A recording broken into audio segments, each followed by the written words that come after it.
Men, listen up. This kind of women will cheat. So also women, just listen to this for education purpose only.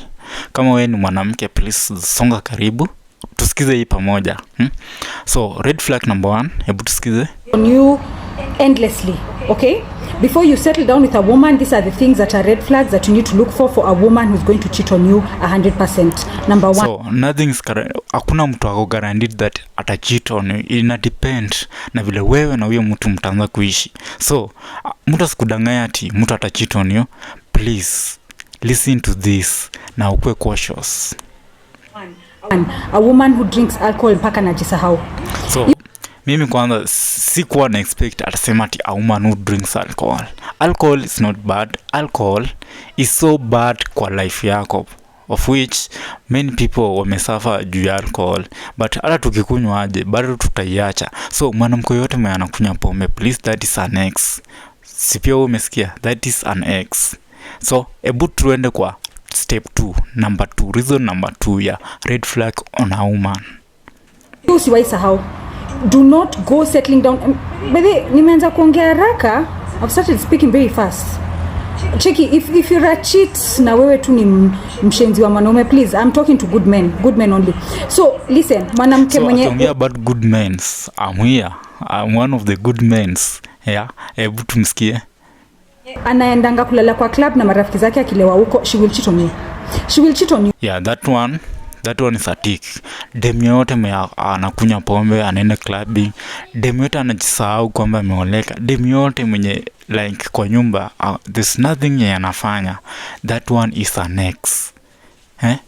Demu tu yote mwenye anajisahau like ni 9 huko nje mtaani bado unatembea. That one is an ex. She will cheat hard. You will be cheated on even with your friends. Please, regardless, it doesn't matter. Mtu mwenye hana control na drink yake, she will cheat on you. So about drinking. Kama uko na dem fulani anakunywa pombe, please achana naye right now. Tuko sahi 2026, so achana naye. So juu akienda kulewa, of which hata jicontrol akiwa na marafiki zake, of which hata hao marafiki zake wakienda na yeye na amelewa, anaweza wapea ama wanaweza mfanyia anything yenye wanataka. Number 2, mtu mwenye anekanga pesa mbele. A woman who only puts money ahead. And I'm not talking about women who are in the corporate, you know, they're in the Speaking of money, juzi imekuwa date like Christmas season.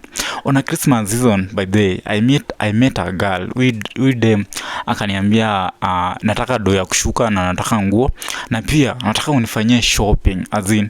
So mimi tumekutana na by the way, unataka shopping, unataka nguo, unataka kushukwa, as in, are you normal? Ama kuna kitu fulani kwa akili yako kinakwambia mimi ni tajiri fulani? No, mtu yote mwenye anaweka do mbele, hiyo ni red flag. Even if ni mimi tunadate na wewe na kila time na kuitisha do, that's a red flag on you. You have to inafaa uniweka down, please, in any way necessary.